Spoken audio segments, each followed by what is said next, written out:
भाजपचे अध्यक्ष अमित शहा आता मुंबईत दाखल झालेत। मुंबई विमानतळावरून ते सरळ शिवाजी पार्कमध्ये गेले।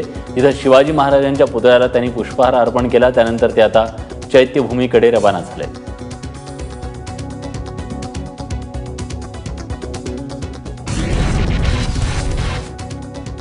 राष्ट्रपती पदाच्या निवडणुकीच्या पार्श्वभूमीवर आडवाणी